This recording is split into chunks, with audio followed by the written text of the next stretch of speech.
Noite, meus queridos irmãos. Entraram durante o ritual de cura.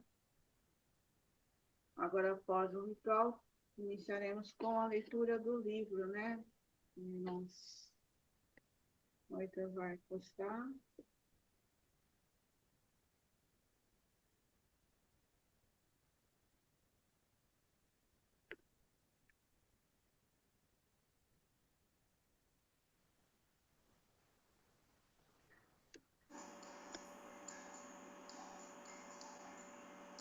Está escurecida a página. Tá esquisito.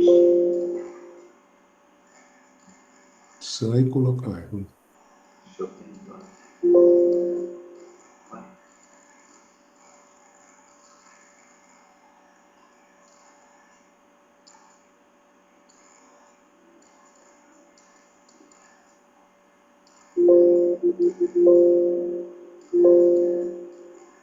Esquisito, não estou conseguindo abrir. Vou abrir novamente, aguarda só um minutinho.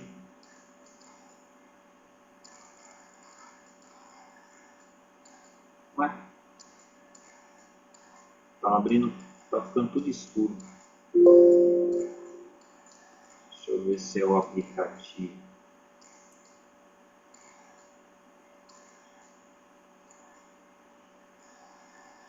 Se quiser me mandar, eu abro por aqui.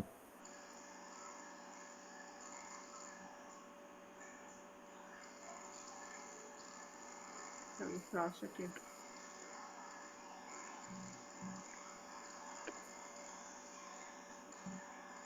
Será que não é o seu computador? Ele estava normal. Dá só um minutinho que eu estou abrindo em outro sistema.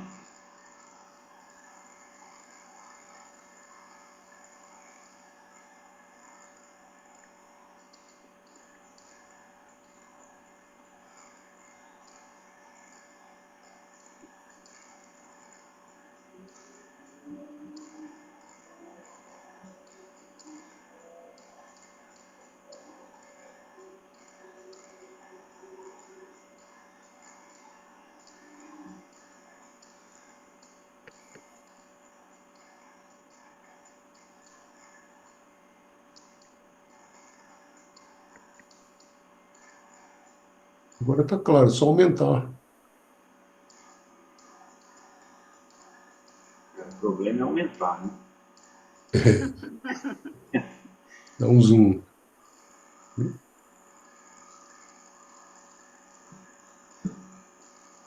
Esse aqui é outro sistema. Vou ter que fechar aqui e abrir por aqui. Deixa eu ver se eu consigo aumentar.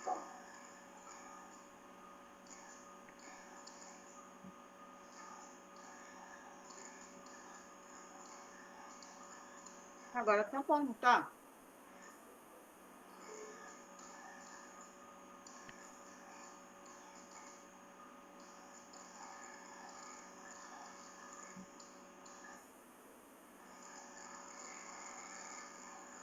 Acho que esse aqui não tem o zoom, não. Mas ele já tá... Não tá bom direito.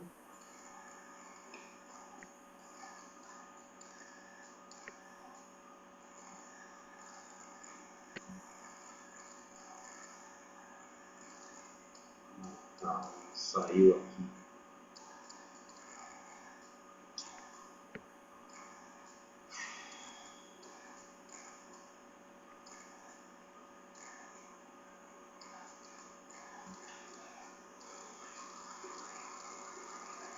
Se não precisar que a gente abra, ou o Lucas, ou eu posso tentar abrir também. Meu computador tá lento, não consegui.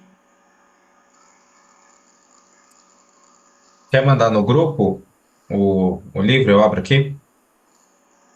Deixa eu tentar abrir. Eu vou mandar, fica melhor porque aqui tá dando problema. Onde é que eu mando aqui? No chat mesmo? Manda no grupo. Ah, no chat também dá pra Vou ler. mandar no chat. No grupo não dá porque eu tenho que abrir o WhatsApp, né? E tá fechado. Ah, tá. Então manda aí no chat. Né?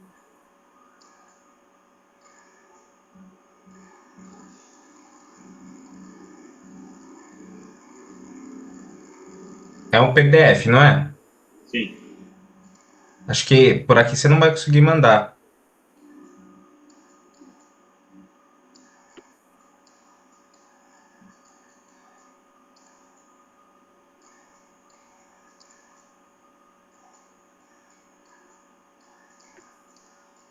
Ah, consegue sim. Consegue pelo chat.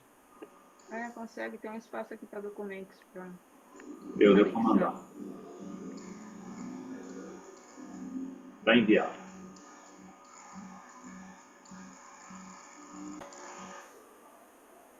Eu começo? Poderia ler hoje o Lucas, meu irmão Heitor. Você pode começar lendo? Posso começar lendo. Eu acho que ele não entendeu. O irmão Lucas pode começar lendo? Ou você quer começar, depois passa para ele? Ah, fica a critério do presidente aí. Imagina, irmão Heitor. Para com isso. Tá, eu posso Então, ler aqui, depois eu deixo pro irmão ler. isso. Capítulo 7. Membros da fraternidade relativamente conhecidos. Houve um tempo em que o público em geral nada sabia da existência dos homens perfeitos. Esse tempo passou. Quase todo mundo hoje, de uma maneira ou de outra, sabe isso. HPB algumas vezes lamentou ter deixado escapar seus nomes e relatos. Um vespertino de Londres fez muita zombaria sobre os Mahatmas teosofistas, como eram então chamados. Os adeptos mais conhecidos são os dois mestres que inspiraram a fundação da Sociedade Teosófica, os Mahatmas Morya e Kutum. Estas são as iniciais dos nomes que eles escolheram para ser conhecidos, mas duvido que sejam seus verdadeiros nomes. Anibesante disse-nos em certa ocasião que somente seus discípulos sabiam seus verdadeiros nomes, que são palavras de força. Nos tempos antigos, nenhum nome era usado descuidadamente. Um velho oráculo caldeu diz: nunca mude o nome, pois os nomes são dados por Deus. Frequentemente, um nome é um eco longínquo do verdadeiro nome do ego, ou eu imortal, que é um acorde particular na harmonia das esferas. Pequenas referências descritivas a esses dois adeptos ocorrem nas cartas dos mestres e nas obras de HPB. Talvez nos seja útil reuni-los todos num quadro. O mestre Kutume, ou KH, por exemplo, fala do mestre Morya como meu enorme irmão, meu irmão amado, mas muito obstinado. Meu irmão implacável e mais do que nunca sorridente. Mas ele também se refere à sua aspereza natural, sempre que fala ou escreve seriamente. Provavelmente isto se devia ao fato de que o mestre era um príncipe e pertencia a uma linhagem de grandes soldados. Ele faz em outra carta um admirável tributo ao caráter do mestre. Sinet chamou o mestre de camarada imperioso. E em outra carta a Rumi, o mestre Kutume escreve: você dificilmente, mesmo que lhe seja possibilitado algum dia, apreciará tal caráter como o de Morya, tão rigoroso com ele próprio, tão severo com suas falhas, como indulgente com os defeitos dos outros, não em palavras, mas nos sentimentos profundos do seu coração. Pois enquanto sempre pronto a dizer-lhe em sua face qualquer coisa que pensa a seu respeito, ele é seu amigo, mais firme que eu mesmo, que frequentemente hesito em ferir os sentimentos de alguém, mesmo falando a mais estrita verdade. Que o mestre Kuthumi o amava e apreciava é muito claro. Diz ele a Sinet que ele é melhor e mais forte que eu, em Cartas dos Mahatmas. O mestre Moria sabe muito pouco inglês. Ele mesmo diz que não é um letrado como o meu abençoado irmão Kuthumi. Damodar Mavalankar diz-nos que o mestre só detesta uma coisa na vida: escrever. Quando o mestre Kuthumi se ausentou para obter a iniciação de Chohan e pediu a seu irmão que se encarregasse de sua correspondência, o mestre encerrou uma longa carta a Sinet com estas palavras: acabo a mais longa carta que escrevi em toda a minha vida, mas como faço isso por Kuthumi, estou contente. HPB chamava-o de chefe, um termo que ela aprendera com o coronel Wolcott, que também falava dos adeptos, com bastante irreverência como os rapazes, e o mestre escreve: podemos não ser bem os rapazes, para citar a irreverente expressão de Wolcott. A primeira vez que a HPB viu o mestre fisicamente foi em Londres, quando a rainha Vitória dirigia-se de carro para abrir a primeira exposição do Império, organizada pelo príncipe consorte. Cavalgando atrás da rainha, estava um séquito de príncipes indianos e entre eles se encontrava o mestre Moria. Mais tarde ela o encontrou no Hyde Park e então começou sua grande trajetória. Um outro também o viu, embora não tenha compreendido de quem se tratava. Charles Webster Leadbeater estava lá, um menino de mãos dadas com seu pai, vendo passar o cortejo. Anos depois, o mestre lembrou-lhe o incidente. Uma das melhores descrições deste adepto é dada por Charles Johnston, no relato de sua entrevista com a HPB em Londres. Ela lhe mostrou um retrato a óleo feito por Herr Schminchem, sob a inspiração do mestre, e que se encontra agora em Adyar. O mestre Kuthumi disse-nos que o quadro fora pintado com a mão do mestre, psiquicamente, na cabeça do artista e frequentemente em seu braço. É o quadro de maior semelhança com o mestre que possuímos.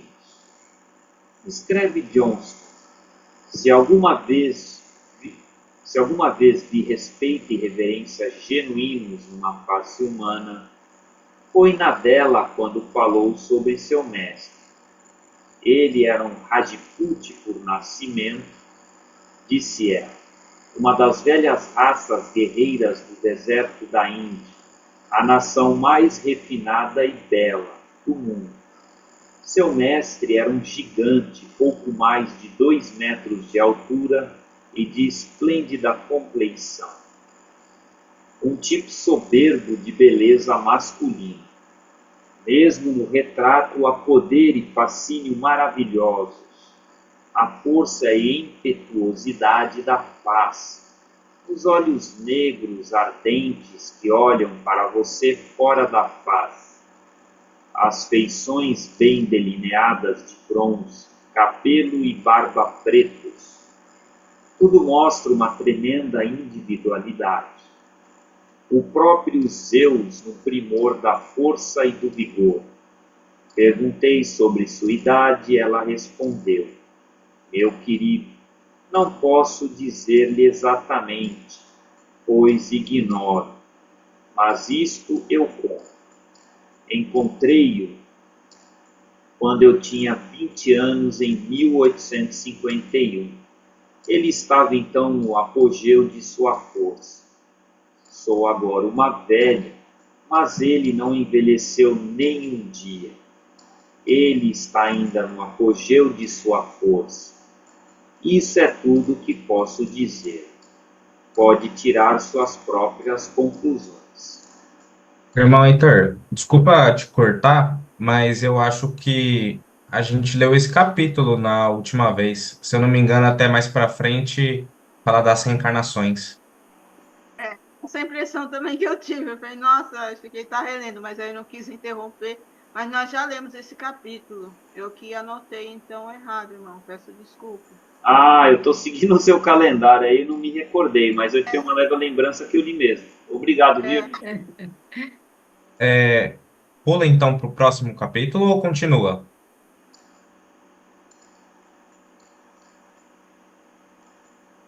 Eu acho melhor pular, né? Tá.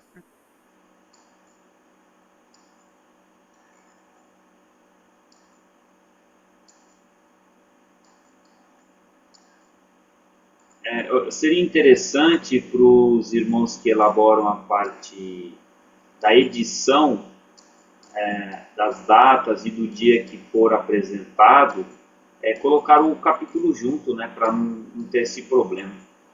Porque às vezes é uma leitura por mês, e essa leitura por mês a gente acaba esquecendo, porque tem outras palestras, né, de outros irmãos que vão apresentar, e aí acaba aqui meio que escapando o capítulo anterior de estudo que foi realizado.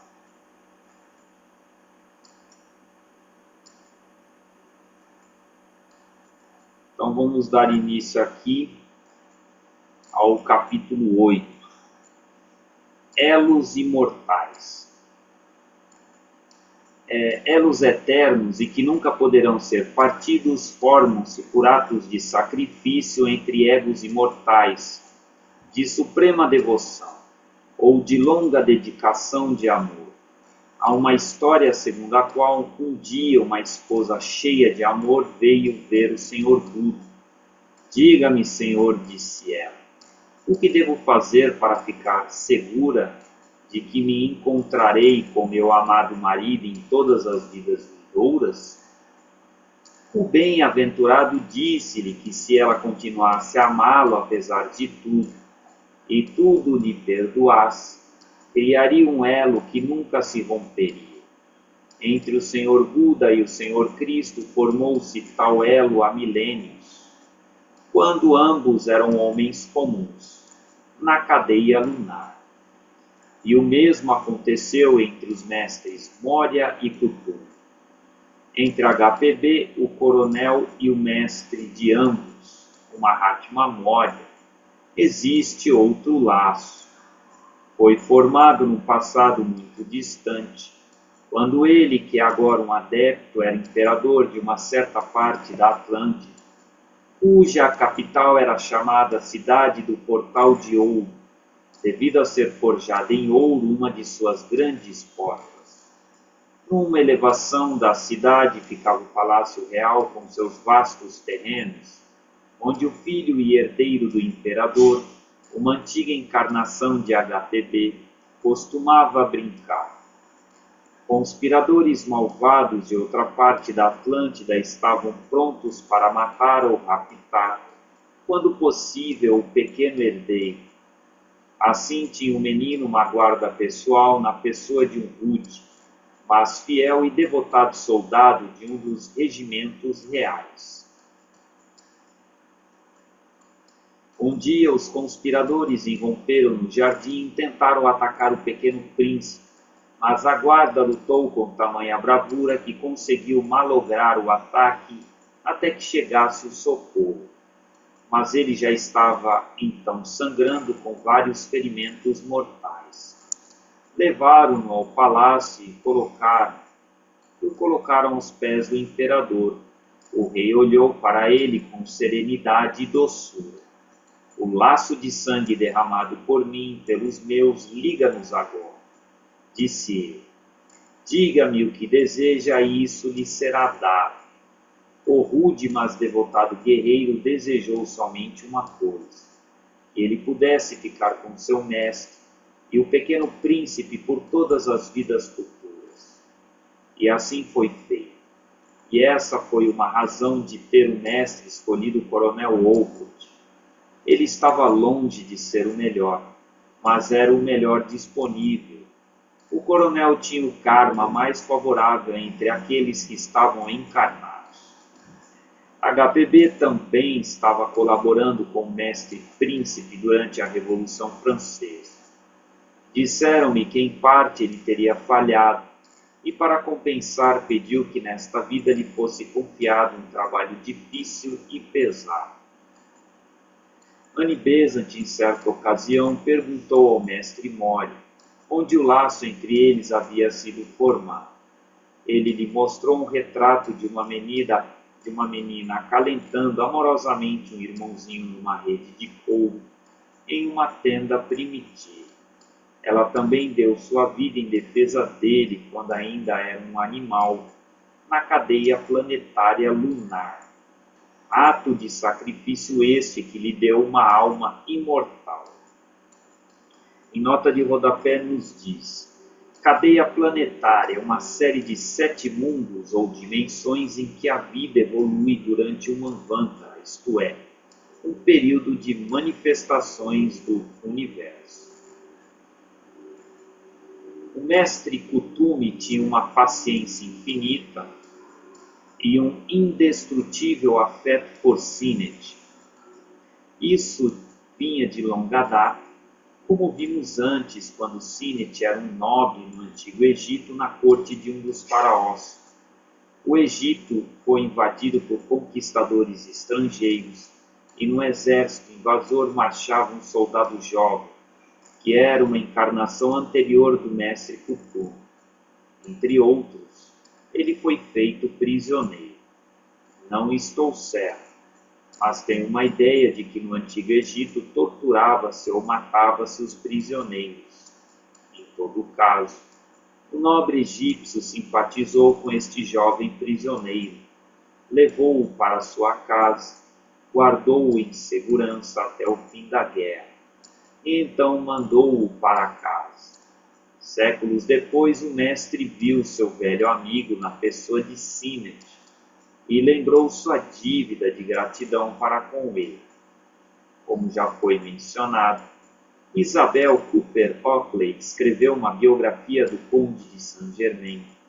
Para reunir material, viajou muito e fez uma quantidade imensa de pesquisas. Mas na vida em que o mestre era Hunyadi Janus, ela possivelmente havia sido sua esposa e sua devoção ainda se mantinha. Disseram-me que ela e a senhora Van Hulk visitaram o castelo de Vajda Hunyadi e passaram algum tempo na vizinhança na esperança de conseguir uma visão do mestre. Não conseguiram, mas quando tinham partido, a senhora Cooper Oakley recebeu uma carta do mestre, dando-lhe um endereço para o qual poderia escrever. Ouvi também que, quando ela estava morrendo, ele a visitou. É muito raro que o mestre visite fisicamente alguém, mesmo um de seus discípulos. Tive conhecimento de 2 casos em que isso aconteceu. Tais privilégios são devidos ao karma do passado e à força dos elos kármicos.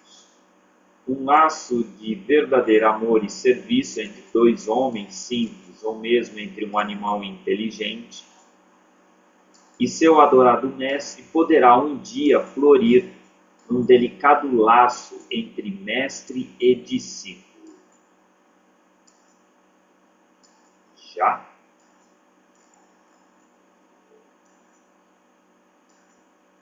a gente pode comentar um pouquinho esse capítulo anterior, né? Esses elos kármicos fundamentais, se diz até em algumas passagens das cartas dos Mahatmas que o elo entre um adepto e seu Shela ou seu discípulo, ele é mais forte que esse elo de ligação com mãe e filha, ou pai e filha, ou filha. É um elo tão forte, tão poderoso, que de fato aí é inquebrantável, né? A não ser que esse Shela possa se desviar do caminho. Mas existe todo um elo também correlacionado em que o mestre ou adepto ele assume o karma do seu discípulo. Muitas vezes até algo penoso, por isso esse critério dos mestres aceitarem pessoas como discípulas, pelo menos discípulos em provação, como é mais comum nesse caso. Mas a gente pode perceber essa questão de elo kármico não apenas no sentido de um Mahatma ali, um discípulo, mas também um elo dessa troca profunda, desse contato com pessoas, como nós aqui no grupo, diversos outros elos de egrégoras, de pessoas que estão envoltas ali num movimento mais esotérico, numa busca de um conhecimento mais elevado, mais salutar, e isso também favorece uma vida mais pautada na espiritualidade. A gente cria ali uma família espiritual, seja ele na teosofia, na Rosa Cruz, na maçonaria ou qualquer outro movimento ali que tem o seu papel de grande importância na elevação espiritual, nesse burilar da própria personalidade também, esse autoconhecimento. Então a gente vê essa importância desse elo que cada um de nós estamos construindo, em encontro com os irmãos e irmãs, principalmente aqui na própria sociedade teosófica. Então é isso que eu acho importante. Inclusive esse elo em que cada um de nós está presente na própria sociedade teosófica, conhece, se filia. Os mestres dizem, em uma de suas passagens, que esse encontro não é por acaso, que de fato cada um de nós aqui presentes na própria sociedade teosófica já tinha um elo de comunicação com as antigas escolas de mistérios em encarnações anteriores. Não é à toa o pequeno número que nós vemos dentro da própria sociedade teosófica, perto dos bilhões aí dentre a humanidade. Então era isso que eu gostaria de compartilhar com os irmãos. Posso tirar uma dúvida? Sobre isso que você falou, irmão Heitor, sempre que tem um discípulo de um mestre, sempre teve esse elo ou não necessariamente? Pode passar por uma aprovação sem ter tido esse elo? Geralmente ele nem percebe que é um discípulo ou um discípulo em provação. E isso não necessariamente você pode dizer que está lá na sociedade teosófica. Até porque existem diversos adeptos, Mahatmas, que atuam em diversos movimentos. Você tem os adeptos europeus, que atuam na Europa, em movimentos de correntes esotéricas ocidentais. Você vê mestres que inspiram cientistas, artistas, e movimentos outros mesmo. Não necessariamente dentro da própria sociedade teosófica. Mas muitas das vezes esses discípulos eles nem sabem que estão ali sendo inspirados ou sendo guiados pelos Mahatmas. Creio eu que a maioria não sabe. Até porque isso pode até atrapalhar esse tipo de trabalho, em prol da humanidade. Pode haver aí algum entusiasmo muito fervoroso, então eu acho que muitas das vezes isso pode até atrapalhar, trazer um ar de orgulho por ser um discípulo de um Mahatma. Então isso é até muito perigoso, tem que estar muito bem preparado. Então eu acho que na maioria das vezes ele nem sabe, e se sabe também não vai falar, como eu já vi em muitas palestras teosóficas, o pessoal fala: E se é discípulo, e se ele sabe, ele não vai falar, porque ele é proibido de falar. Né? Muitas das vezes, né, nesse sentido. Faz sentido. Mas mesmo ele não sabendo ou sabendo e não podendo falar, é, essa ligação que ele tem com o mestre provavelmente veio de um elo de vidas passadas, né? Não tenha dúvida.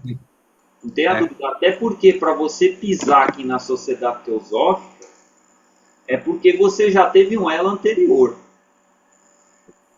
É por isso que eu disse que pela quantidade pequena de membros da sociedade teosófica no mundo inteiro é uma quantidade tão pequena comparada com o número de habitantes do planeta. Né? Então, pelo que eu já li na literatura, principalmente dos livros do Charles Webster e de Bitter, ele diz que atualmente, principalmente o século ali 19 que ele falou, você tinha no máximo ali 60 mestres, 60 Mahatmas espalhados no planeta inteiro. Que são 60 Mahatmas para 7, 8 bilhões de pessoas. Né? Então, eu acho que a humanidade ainda caminha a passos de tartaruga. Né? E aqueles privilegiados, né? Vamos dizer assim, que se aproximam dos mestres, privilegiados entre aspas, né? Porque é uma caminhada bem longa para se aproximar aos pés desses mestres. Né? É uma caminhada árdua de muito serviço em prol da humanidade, principalmente.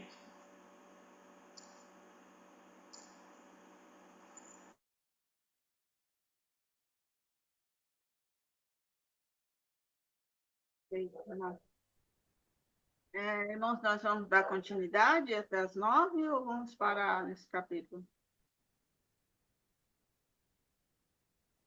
Tá A irmã assim. quer dar uma olhadinha, o irmão dá uma olhadinha, quantas páginas tem esse capítulo 9? Ótimo. Dá uma olhada. Ah, dá para ler. São Dá, 4 né? páginas, eu acho, né? Ah, que bom. Então vamos adiantar mais um capítulo. Eu acho que dá para ler tranquilo. Mas alguém gostaria de ler? O Lucas, ele estava animado a ler. Vamos lá, Lucas. posso ler, é só alguns nomes eu não vou saber falar, tá? Ah, não se preocupe, fala como é conseguir Tá bom. entender. Capítulo 9, O Caminho da Ciência Secreta. Chamei este capítulo de O Caminho da Ciência Secreta, porque na famosa escada de ouro que o mestre Moria deu a Helena, as palavras originais eram ciência secreta, a tradução correta do sânscrito Gupta Vidya. Este é o verdadeiro caminho oculto. O caminho místico é a estrada segura para a maioria das almas em crescimento, descrito por Ania Besant. Em seu livro Do Recinto Externo ao Santuário Interno, como o caminho em torno da montanha. Este é o caminho seguro, normal, lento, de crescimento gradual e desenvolvimento por muitas vidas, e por consequente, seguido pela maioria dos homens.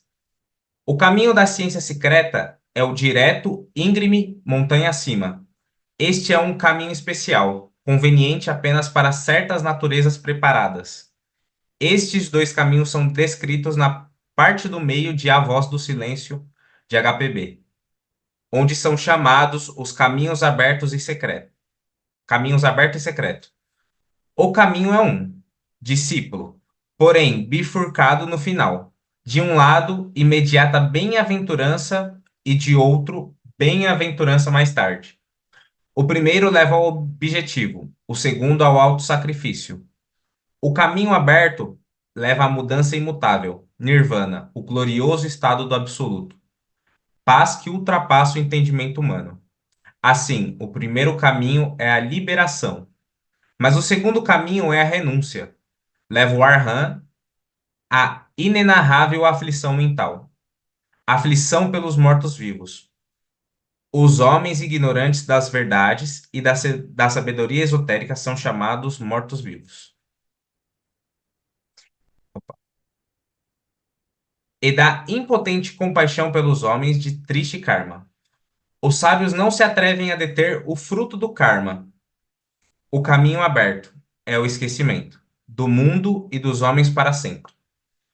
O caminho secreto também leva a bem-aventurança para Nirvânica, mas depois dos inúmeros kalpas, eras.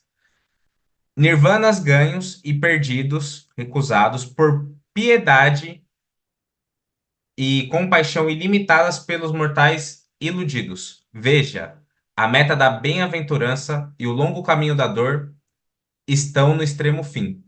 Você pode escolher, ó aspirante, a tristeza através dos ciclos que estão por vir.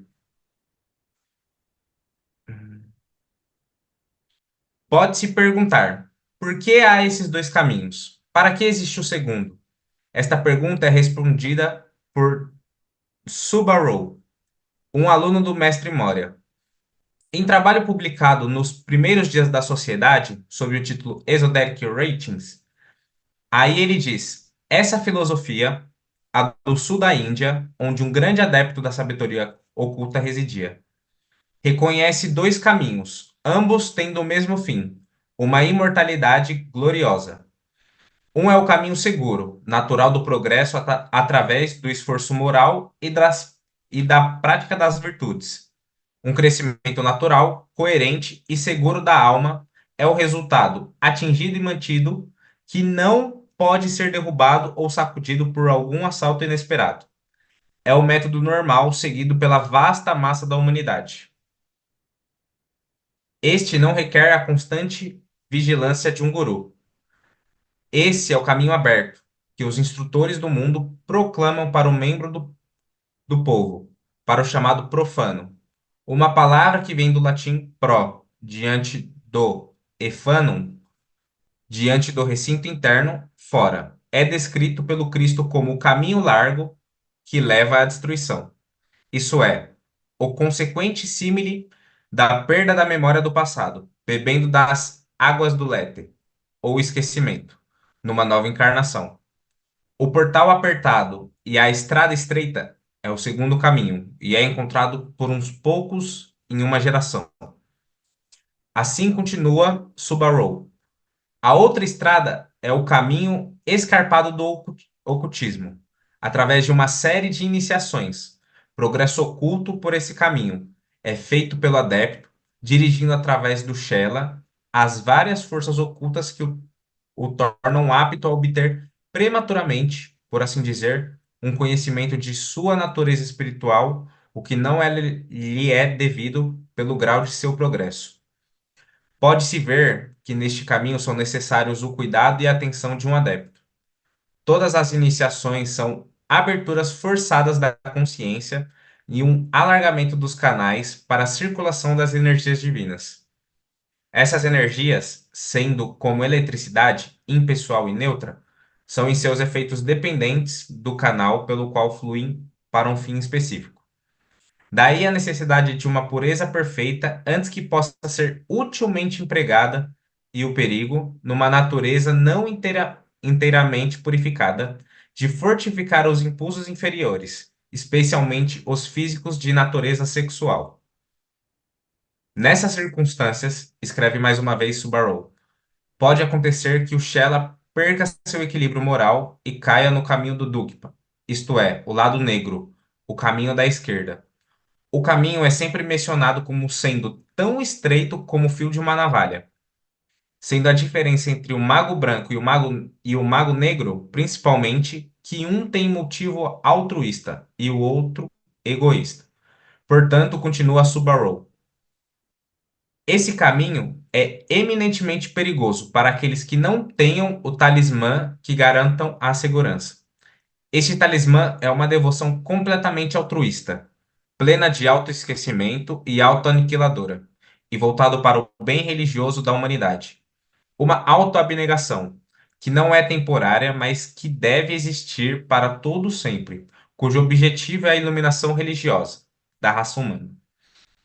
Este é o caminho secreto, o caminho da renúncia, o caminho do sofrimento, assim chamado porque o despertar da percepção espiritual do discípulo mostra-lhe a escuridão espiritual em que os homens, em sua maioria, vivem. Em Luz do Caminho, fala-se do desamparo daqueles que não viram a luz, cujas almas estão em profunda escuridão. E assim o texto lembra ao neófito que o pecado e a vergonha do mundo são seu pecado e sua vergonha, pois você é uma parte do mundo. Seu karma está interligado com grande karma. Não os repreenda, não os evite, mas tente aliviar um pouco o pesado karma do mundo. Dê seu auxílio às poucas mãos fortes que impedem que os poderes das trevas obtenham vitória completa. Isto indica a segunda razão pela qual este é o caminho do sofrimento.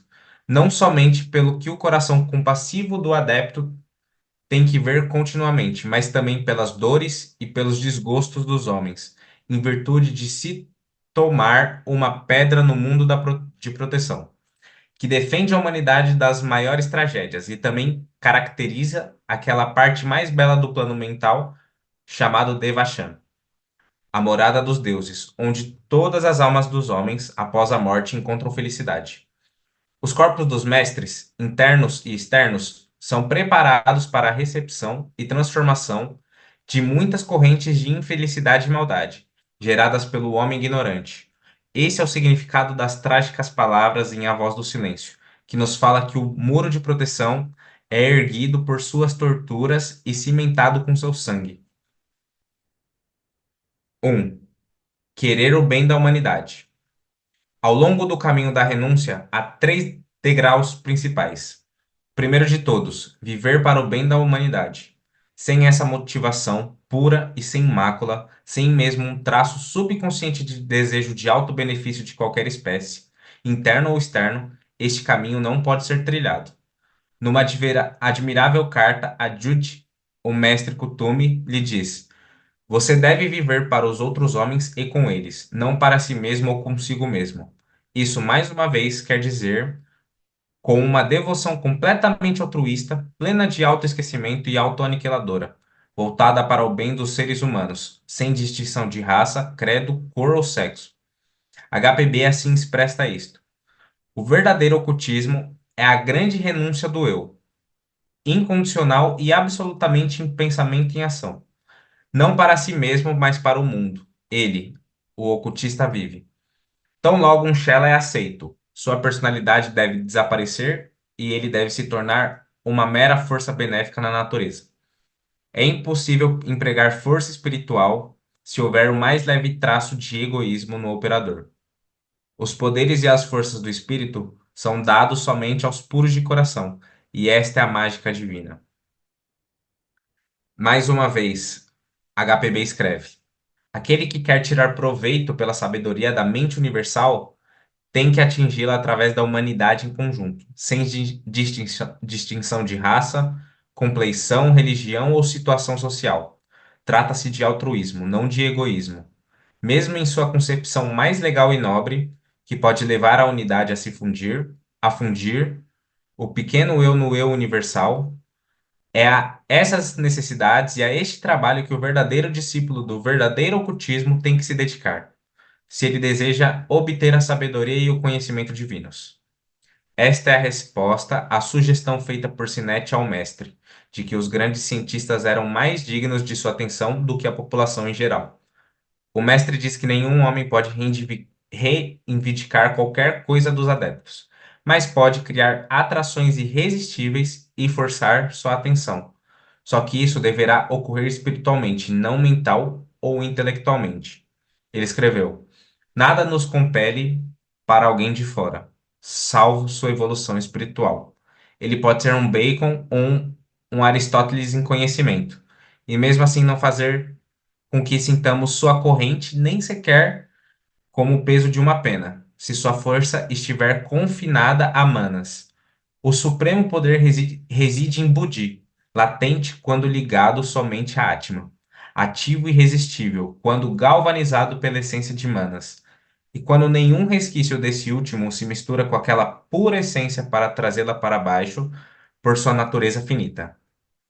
Manas, puro e simples, é de um grau inferior e de natureza terrena, e assim seus maiores homens são apenas insignificantes no terreno em que a grandeza é medida pelo padrão do desenvolvimento espiritual.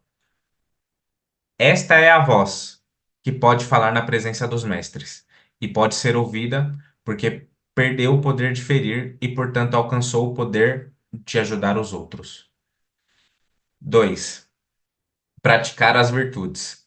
O segundo passo é praticar as virtudes gloriosas, as paramitas, que são sinônimos do nobre caminho óctuplo de Buda e das 9 bem-aventuranças do Sermão da Montanha do Senhor Cristo.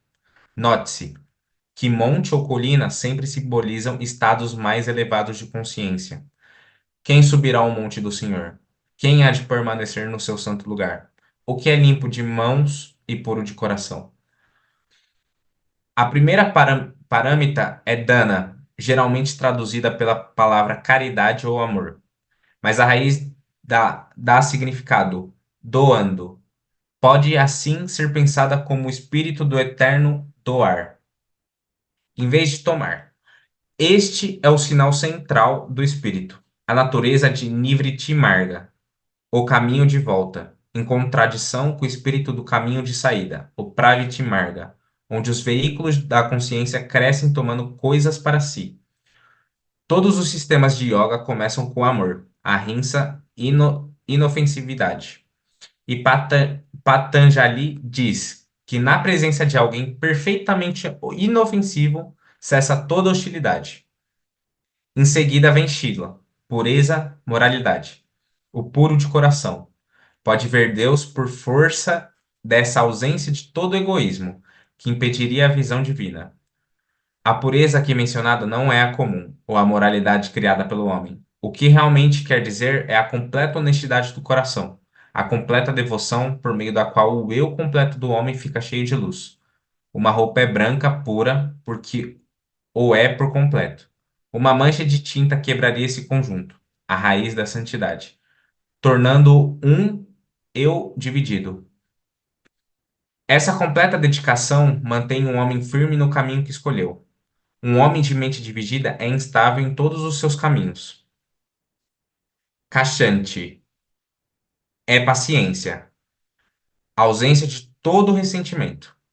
Um ocultista não guarda ressentimento em relação a coisa alguma e participa da paciência da natureza, sem a sofreguidão, sem a pressa do desejo pessoal. Santa Catarina de Siena considerava a paciência como a maior das virtudes. Vairagya é indiferença ao prazer e à dor. É a introspecção desenvolvida por aquela indiferença divina que é a essência desta qualidade. Viriya é força, energia, objetivo, vontade espiritual. Contemplação é o caminho interior da meditação, pois o caminho está em nosso interior. Nós somos o caminho em desenvolvimento e em florescimento. Sabedoria é o conhecimento espiritual que é fruto do desenvolvimento da intuição. 3. Alcançar o nirvana e renunciar a ele. O terceiro grande degrau vem somente no fim do caminho. Atingir a bem-aventurança do nirvana, mas renunciar a ela. Este é o degrau final, o supremo caminho da mais elevada renúncia. No caminho secreto, o nirvana, com todas as suas glórias e bem-aventuranças, é rejeitado, recusado por idade sem conta, porque entrar no nirvana inteiramente implicaria esquecimento do mundo e dos homens para sempre. Renunciar ao nirvana não é coisa fácil. Num sentido mais amplo, é comparável à renúncia ao devachan, a vida celestial. Um discípulo no caminho pode renunciar ao seu devachan. Ele então abre mão da força e da bem-aventurança que lhe seriam acrescidos pelos longos anos no devachan. Em vez de virem para ele, os resultados são espalhados pela humanidade toda.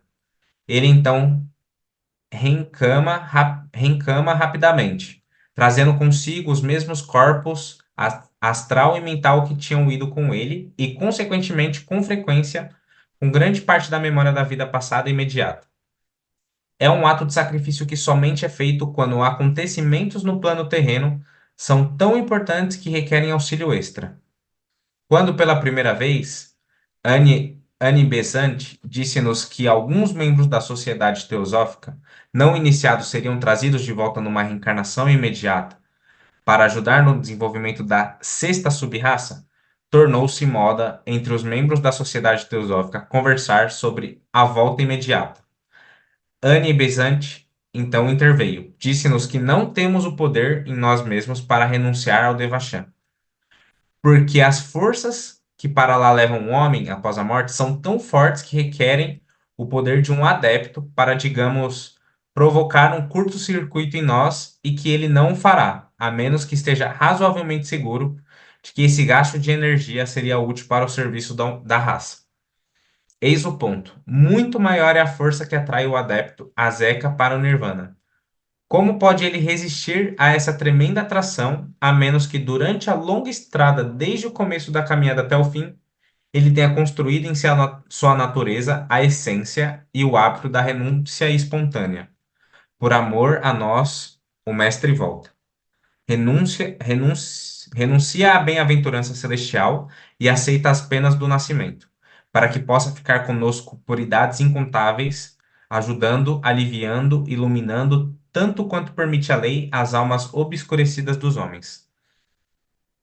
Desde o dia do começo formal do caminho, ao passar pelo portal da primeira iniciação, disse: leva-se mais ou menos 7 vidas até a quarta iniciação ou iniciação do Arhat. E disse, do mesmo modo, levarem-se 7 vidas mais para o nível a seca, 14 ao todo. Entretanto, não necessitamos tomar isso demasiadamente ao pé da letra. Depende da intensidade, pois nos mundos interiores o tempo não tem a mesma expressão que aqui. HPB disse-nos que o período probatório de um adepto, ao que se diz, demora em média 7 anos, mas isso pode significar 7 minutos ou 7 vidas. O primeiro passo no caminho é quando a alma que tem uma vocação, o que significa ouvir um chamado interior, dedica sua vontade interior à volta para casa, com dedicação total ao bem e à felicidade de todos os homens. Então, quando a hora é chegada, seguem-se provação, aceitação, iniciação. A palavra iniciação significa um começo. É o portal que dá entrada ao caminho propriamente dito. Nessa primeira grande cerimônia, o corpo causal do discípulo, que desde a individualização humana, ao sair do reino animal, tem sido o repositório de todas as suas experiências espirituais, é destruído. Na sua volta dos planos espirituais, é formado um outro novo. Mas, desde então, as experiências da vida são recolhidas no revestimento búdico recém-formado. O Cristo interior, a esperança de glória, e o contato entre a personalidade e o divino ego é ampliado. Não mais é esse contato como um fio dourado pulsante, mas como um funil voltado para cima, pelo qual se dá instantaneamente a sublimação da vida do ser humano. Eis a razão de um iniciado poder renunciar ao Devachan e voltar rapidamente à encarnação. O longo processo de assimilação que normalmente acontece no mundo celestial tem lugar até certo ponto enquanto ele vive aqui. Ele agora reuniu-se à alma grupo da consciência da fraternidade, que Leadbeater compara a um mar brilhante. As forças da fraternidade fluem através dele até o ponto em que ele seja capaz de irradiá-las. A presença de um iniciado é uma força curadora. A primeira iniciação tem lugar no plano astral, enquanto o discípulo está fora de seu corpo, durante o sono. Se for um sensitivo, ele será capaz de registrar alguma coisa de sua beleza em seu cérebro desperto. Mas há iniciados que não têm memória física alguma. A segunda iniciação tem lugar no plano mental concreto. Não é provável que essa seja lembrada. Em ambas as iniciações, o hierofante é um adepto designado para o ato pelo grande dirigente da hierarquia, o rei. O adepto que veio de Vênus para ajudar a fundar a fraternidade na Terra. Há 6,5 milhões de anos daquele planeta mais adiantado que o nosso em evolução, pela hierarquia que existe de eternidade em eternidade. A terceira iniciação é dada no plano mental superior e a quarta no plano búdico. Ambas são dadas pelo próprio rei, em Shambhala. A quinta, que faz do homem um adepto completo, não é transmitida por alguém.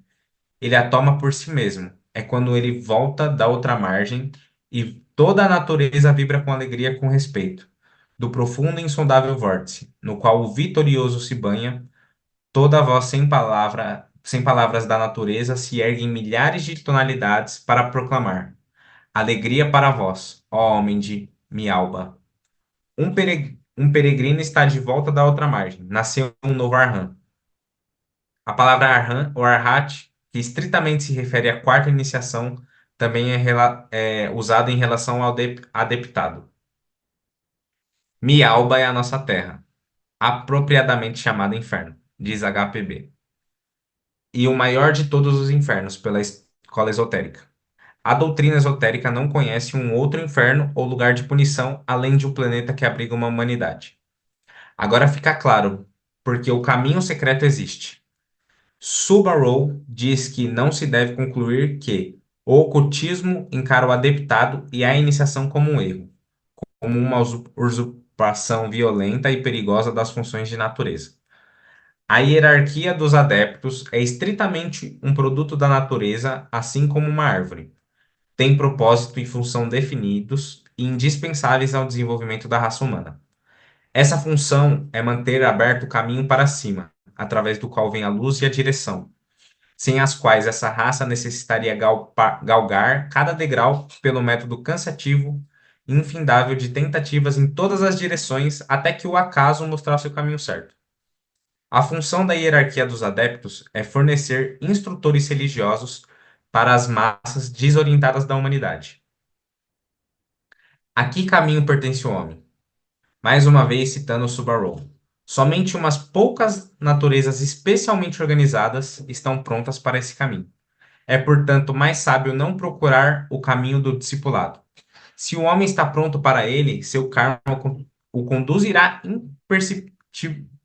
imperceptível e infalivelmente, pois o caminho do ocultismo procura o Shela e não deixa de encontrá-lo quando ele está pronto. 4. Entretanto, penso que muitos teosofistas, consciente ou inconscientemente, pertencem a esse caminho. Seu próprio eu divino decidiu isto há muito tempo. Neste caminho também nos tornamos um com Deus. Quando grandes santos e yogis assim o fazem, isso significa que se tornaram um em consciência com seus eus divinos. O Nirvana ainda está longe quando ocorre essa realização. Um homem no caminho secreto deve também se tornar uno com seu eu divino, antes que possa ser de muita utilidade para seu mestre. É somente pelo crescimento consciente desse eu espiritual interior que a ciência secreta se abre para seu olhar e sua compreensão. É o conhecimento secreto, o noumenon, que explica, glorifica e faz aparecer a beleza, o significado, o objetivo e as leis da vida. Para os iluminados, a dor cessou, porque avidya, ignorância, cessou. E assim cessou a causa do pecado. Penso ter sido Conventre Padmore que escreveu: sabe isso, homem, a raiz do pecado está em ti, e é o fato de não conhecer a tua própria divindade. Para o adepto não há pecado, somente a falta de crescimento. Ele é livre, nenhuma limitação o faz parar, exceto aqueles que ele voluntariamente adota e aceita por amor aos homens. Muito mais alegria e muito mais consolo podem vir aos homens nessa terra, porque eles voltaram da outra margem, sem nunca deixar de ouvir os lamentos de dor de todo o mundo. Vamos nos reunir a esse grupo. Vamos nos sacrificar para que outros possam ser libertados mais cedo? Daríamos também todo o sangue de nosso coração, todos os momentos de nosso tempo, todos os dons que conquistamos no passado para a futura liberdade e alegria do homem? Eu lhes direi então o que precisamos fazer, pois o discipulado é conquistado pelo ser humano e não lhe é dado como um favor. E o que isso significa, tentarei da melhor forma possível descrever nas partes 3 e 4 desse livro. Nossa, maravilhoso esse capítulo, não, irmãos? Todos, né? Mas isso aí realmente foi muito impressionante. Os caminhos, os 3 caminhos, os 3 degraus, o sofrimento da humanidade, né? Aí nós olhamos ali, perto de nós, ali a Cracolândia, os mortos-vivos, né? Os mortos-vivos. E o que é a ignorância, o sofrimento que a ignorância causa para a humanidade, né? e o quanto que seria importante para a sociedade teosófica crescer, para poder levar mais conforto, né, para essas pessoas, né, até que chegue o momento delas também buscarem, né, essa consciência maior, né, para melhorarem, né. Irmão Heitor?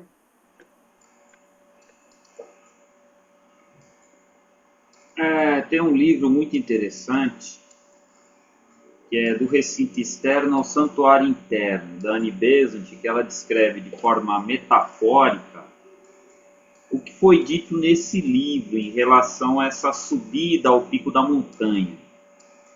Ela descreve de uma forma muito poética e bela toda essa caminhada, né, daqueles que caminham ao redor dessa montanha, compreendendo todo o processo de evolução normal da própria humanidade, né, porque existe sim, por mais que qualquer pessoa não siga nenhum caminho espiritual, existe um impulso de evolução normal do planeta.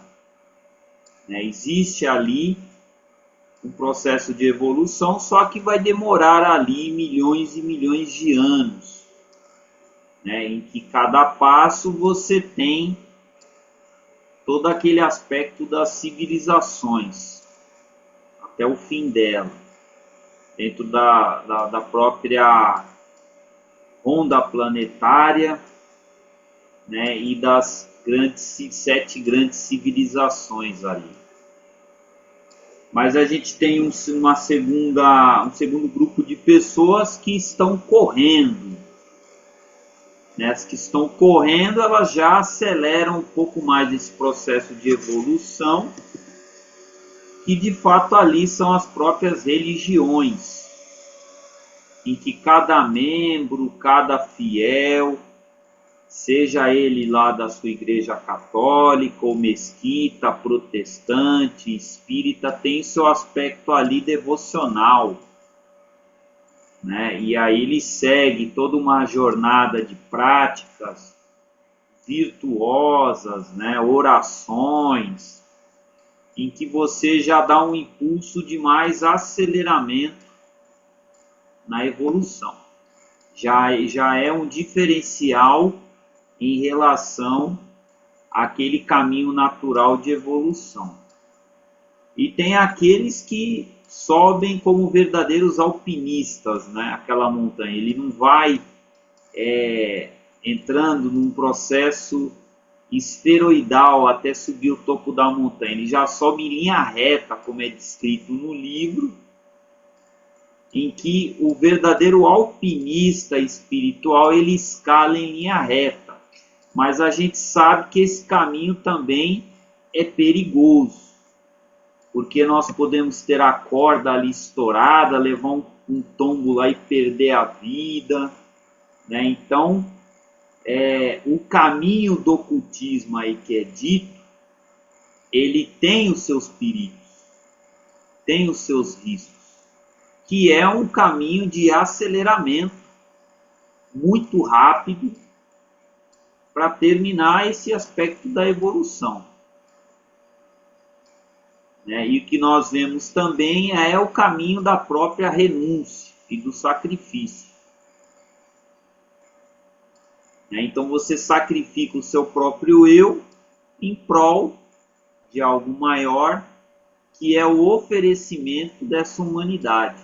Por que é tão perigoso? Porque, como é dito, o caminho do fio da navalha para o lado, que é dito inclusive um terceiro ou quarto caminho, que é o caminho da magia negra, que é um caminho mais egoísta, de conquistas, e que a gente pode trilhar uma relação do próprio Jesus, quando foi tentado pelo diabo, lá no deserto, e que a gente percebe que se ele ouvisse a voz do seu próprio eu, ali representado até pelo diabo, pelo poder e pelo grau de evolução em que o Mestre Jesus estava, ele poderia, se quisesse, conquistar o mundo.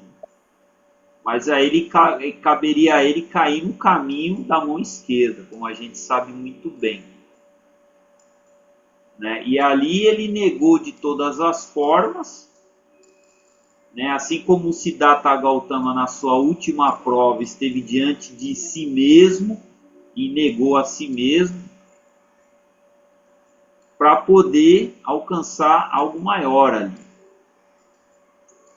Para ser o veículo para impulsionar a própria humanidade. Né? Então, isso aí são modelos arquetípicos que estão presentes na humanidade. A gente vê isso até nos filmes do Matrix, que o próprio Neo, ele na sua terceira versão lá, ele se sacrifica lá no reino das máquinas em prol da humanidade. Assim como Jesus, Buda, Odin, que ficou pendurado durante 7 dias. E você vê tantos grandes heróis solares que se sacrificaram em prol da própria humanidade. Então a gente vê muitos exemplos desse processo. E como é dito, esse não é um caminho para qualquer pessoa. Esse caminho do ocultismo tem que se estar muito adiantado para ele, né? Porque imagina, na atual condição, você trazer a ideia de renunciar o eu, o que você espera nos dias de hoje? É a pessoa cair em profunda depressão. Então a gente tem que ter discernimento que isso não é para todo mundo. Porque a gente ainda é muito egoísta em muitos aspectos. Então, nessas questões, eu acho que são aspectos em que, pouco a pouco, a gente vai assimilando e trabalhando em prol. Um exemplo disso é nós estarmos aqui reunidos, abrindo mão de outras coisas que a gente gostaria de fazer, e estamos aqui no estudo teosófico, estudando, compartilhando conhecimento. Então, eu acho que são pequenas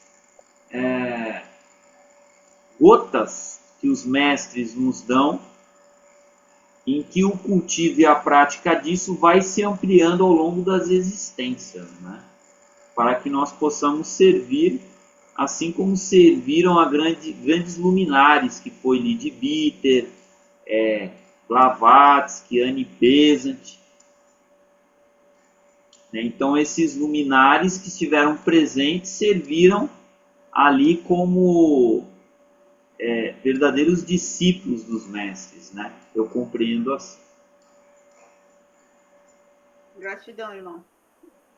Muito bom. Irmão Lucas, está com a mão erguida? Vai falar alguma coisa? Sim, eu queria comentar 2 pontos. Primeiro, é baseado nisso que o Heitor falou.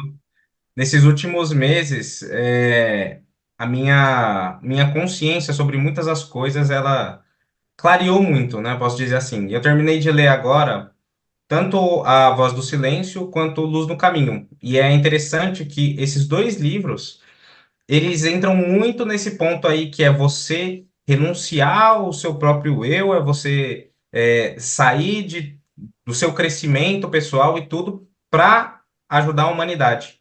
E é enxergar isso, né? Hoje, quantas pessoas são capazes de deixar o seu conforto, deixar suas próprias conquistas, seu próprio crescimento em prol de ajudar as outras pessoas, né?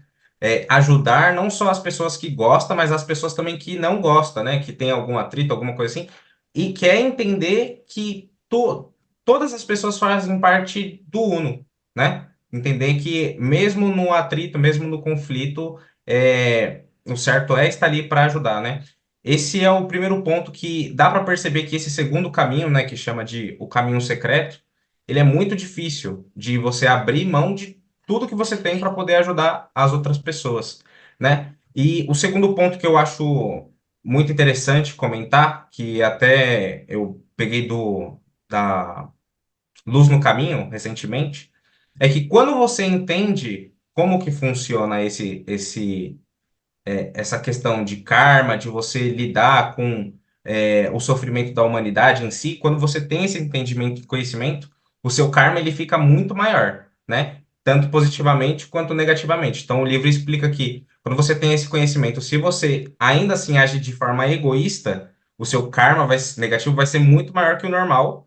E a mesma coisa ao contrário. Quando você entende isso e age de modo altruísta, o seu karma ele positivo, ele vem muito mais forte. Então, esses seriam os dois pontos que eu tenho e achei muito interessante em relação a esse capítulo. Tá certo. Muito bom. Gratidão.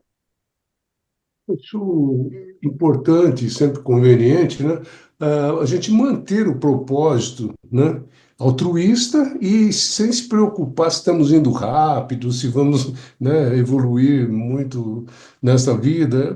Manter e aos poucos nós vamos percebendo o quanto nós progredimos, né? Não adianta a ansiedade, a gente querer correr, nossa, eu preciso que não cabe isso. É muito difícil. É muito É. difícil perceber que você está Continuar acima sempre por cima do resto. interessado, sempre aprendendo, se iluminando mais e mais, né? Mantendo o propósito de ser sempre altruísta. Tá tudo aí, né? Leitura de No hoje, muito, fundo, muito bonito, os capítulos de hoje. no fundo, eu acho que algo que até fala no livro que pega muito é você está sendo altruísta, mas você está sendo isso porque realmente você é altruísta ou porque no fundo você sabe que vai ser beneficiado, né? Eu Interesse. acho que esse é o ponto É que que É boa autocrítica. às vezes é melhor você construir um karma positivo em vez de negativo, já que você vai ter que, né, de qualquer forma, você vai estar dentro Você- do karma, né? Então, agora, quando você chegar num outro nível, aí você vai, no altruísmo, assim, se fazer sem esperar nada, aí que realmente você vai estar no nível, né, que não vai se apegar a nada que você fizer. Então, uma caminhada, um processo, né, de aprendizado, às vezes muito sofrido também. Posso dar uma palavrinha? tô Não. olhando. Oi, pessoal. Não posso Ai, entrar mudo e sair calado. não sai. Então, todos nós, eu acho assim que é rica, muito rica essa exposição. Toda ação hoje foi demais. Então, eu acredito assim, todos nós devemos procurar a salvação, né? A salvação não é aquela que fala, não, eu vou me salvar e todo que se estrepe, né? A salvação está em todos nós, porque quando a gente procura a salvação, essa palavra altruísmo, ela é muito importante, né? Que você vai obter a salvação através do altruísmo e do amor. E a questão de todas essas, que a gente procura iluminação, essas coisas todas, a gente não pode pensar que se a gente entra numa sociedade teosófica ou qualquer, qualquer religião, né? Acha que, não, agora eu me salvei, agora estou bem, eu estou iluminado, isso, aquilo. Isso é muito falso, porque às vezes, nós temos os escândalos de vidas anteriores, de diversas encarnações. Aí você entra numa determinada religião, você acha que em 2, 3 anos você vai depurar tudo aquilo que você teve, várias outras vidas. E não é bem assim, isso é muito falso. Isso pode ser um bicho na nossa cabeça querendo ensinar a gente a ser assim, achando que a gente está salvo, a gente já está iluminado. Não. Nós temos que recuperar muita coisa, nós já passamos, e temos que trabalhar com muita coisa que a gente ainda tem por vir, porque a vida não acaba, né? Então, quando a gente, que nem falo bem aí no texto, é importante ser honesto, não é procurar beatificação. É lógico que é bom a gente procurar a beatificação, o crescimento, elevação espiritual, né? Uma parte muito bonita aí que eu achei bonito, que me tocou profundamente, essa parte simbólica, esotérica, que fala que o cume lá, onde que Jesus subiu, não é, ou talvez seja o cume lá físico, e sim a elevação espiritual. Mas, então é isso, muito bacana, viu? Olha, fiquei Vou dormir bem bacana hoje, depois dessa exposição aí. Muito obrigado, pessoal. Obrigado. Gratidão, irmão. Irmã Samira? O caminho é longo, individual e estreito. Então, todos nós temos que lutar para chegar lá. Mas não se preocupar. Fazer cada um a sua parte, trabalhar, é que a gente possa alcançar. Semana que vem, teremos a palestra Os Princípios e os Corpos da Consciência. Quem vai fazer essa palestra é o irmão Osmar de Carvalho.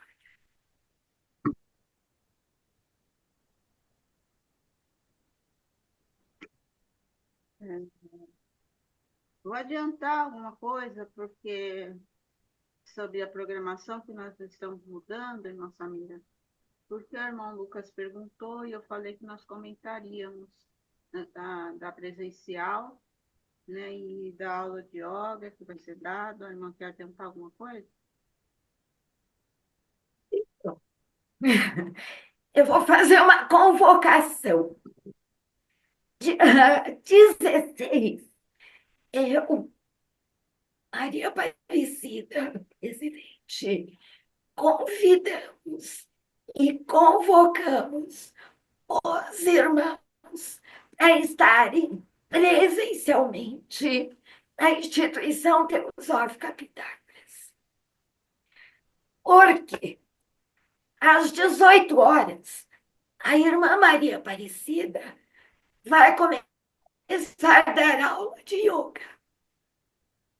Então, a gente gostaria que os irmãos participassem. E, às 19 horas, vai ter o ritual de curas e, às 19h30, a palestra do irmão Carlos Conte. Isso dia 16. Então, por que a gente está colocando isso? Talvez nós vamos continuar fazendo online. Mas, em maio, teremos a maioria das palestras presencial. Porque nós temos que acostumar a estarmos juntos, olhando um para o outro e participando. Então, é esse o objetivo. Sei que tem dificuldade de alguns membros e simpatizantes de estarem presentes. Nós vamos fazer todo o possível de ter online também. Mas, a partir de maio, tudo vai mudar. Inclusive o horário da loja. E talvez... Eu digo aos irmãos que não participaram que foi nós que fizemos, foi muito boa, viu? Puxa vida, nunca vou esquecer aquela reunião ali, a Maria Aparecida dando as instruções. Olha, pessoal que está aqui agora nesse momento não foi, vocês vão gostar, que foi maravilhoso. De repente, assim, algumas pessoas que têm carro, se estiver morando perto de uma pessoa aí, de um irmão, dá uma carona, se encontra lá, dá um jeito, né? Daí todos participarem, isso foi só uma coisa, foi assim, um escopo que a Cida fez. Com certeza tem coisas muito boas, maravilhosas. Podem vir, que vai ser bom demais. Obrigado. Vamos começar. Viu, Henrique? Viu, Rosa? Viu, Lucas? Um pouquinho. Nós vamos começar mais cedo, justamente para terminar mais cedo. Então, em maio, as reuniões, nós vamos mudar de dia. Em vez de quarta, vai ser às quintas-feiras.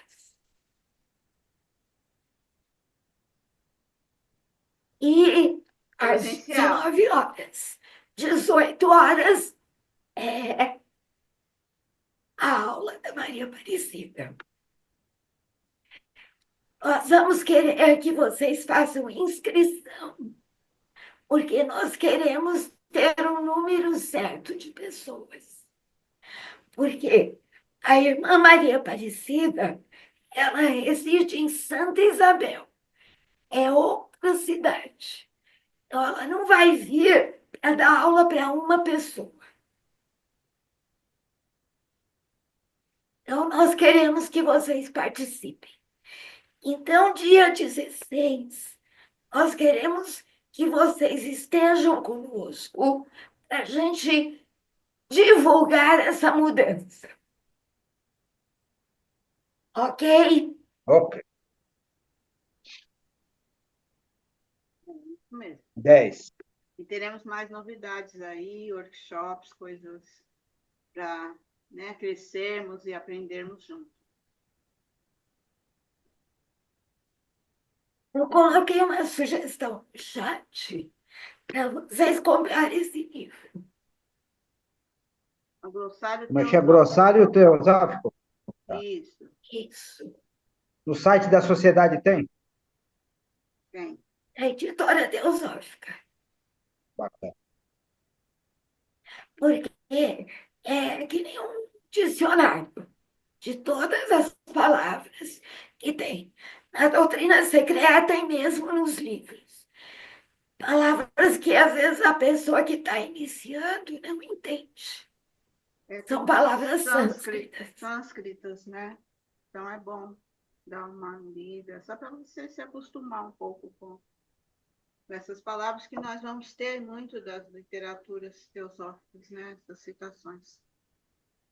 Voltando ao assunto do yoga, o yoga ele dá uma salva, ele é bom para espiritual e fisicamente, né? Tem um instrutor de yoga que ele sempre foi, eu até passei um vídeo dele, um áudio dele, que ele era considerado assim uma pessoa que não tinha futuro, e ele se tornou um dos maiores professores de yoga do mundo. Eu não pratico yoga, mas eu acho magistral, bom para a saúde física, espiritual, mental, é muito bom. Até nas escolas públicas estão colocando agora. Nossa, que bênção. Uhum. Irma, o que você tem a dizer sobre isso, irmã? Eu acho excelente, Cida. Maravilha. Ai, gostaria tanto de estar participando também. Sem impressão, você já começou. A nossa irmã Irma é professora de yoga também. É muito bom, viu? É bom mesmo, faz um efeito na nossa saúde, na nossa parte espiritual, tudo junto, é muito bom. E eu acho que essa questão de levar para as escolas é muito interessante e deve realmente acontecer, viu? Isso é muito bom. Inclusive na parte da meditação também, do relaxamento, preparando-se para alguma coisa nova. O ser humano precisa estar sempre, né, pronto para receber os acontecimentos da vida, saber lidar com tudo isso e tendo trabalhado a sua mente, descansando e tudo mais, você tem condições muito boas, favoráveis mesmo. É isso aí, Cida. Você está no caminho certo, querida? Estamos tentando, irmã. Estamos tentando. Que bom, viu? Que bom, eu gostei que o Antônio aí levantou esse... E aí, irmã? Saudade! Tudo bem, menina? Antônio, querido, tudo bem?